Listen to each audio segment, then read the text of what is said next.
Hello everyone, welcome back to our channel Titli and Tinni. কেমন আছেন সবাই? আশা করছি সবাই ভালো আছেন। এখন সকাল 11টা মতো বাজে। তিতলি তো স্কুলে, তিন্নির আর সময় কাটছে না, তাই তিতলি এভাবেই খেলছে। তিন্নিকে সকালে স্নান করানো হয়ে গেছে, খাওয়ানো হয়ে গেছে। একটু হালকা সর্দি জ্বর এসেছে যদিও।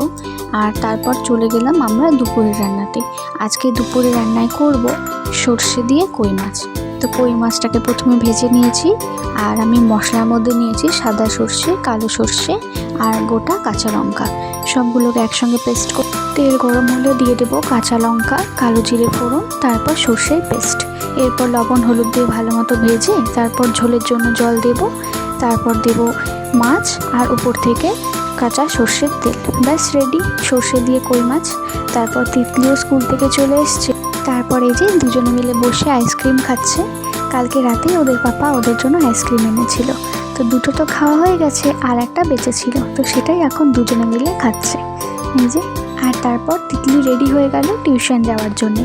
আর ওকে যেতে দেখে তিন্নিরও বায়না, ওকেও এখন ওর সাথে যেতে হবে। এই যে হাতে করে জুতো নিয়ে আসছে, বলছে আমাকে রেডি করে দাও। খুব কান্নাকাটিও করছিল যাওয়ার জন্য, তো তিতলিকে বললাম একটু ওর সাথে খেলে নিতে। তারপর তিতলি একটু ওর সাথে খেলে নিল, এই যে দোলনা একটু খেলে নিল। কিন্তু এদিকে তো দেরি হয়ে যাচ্ছে টিউশনে, ওকে তো যেতে হবে। আর তারপর দেখুন দিদির সাথে সাথে একদম গেট পর্যন্ত চলে গেছে।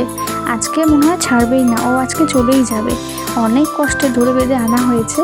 এই চলছে বাচ্চাদের নিয়ে। তো আজকের ভিডিওটি এ পর্যন্তই। ভিডিওটি ভালো লাগলে অবশ্যই একটি লাইক, কমেন্ট, শেয়ার করবেন আর চ্যানেলটিকে সাবস্ক্রাইব করে পাশে থাকবেন। ভিডিওটি দেখার জন্য অসংখ্য ধন্যবাদ।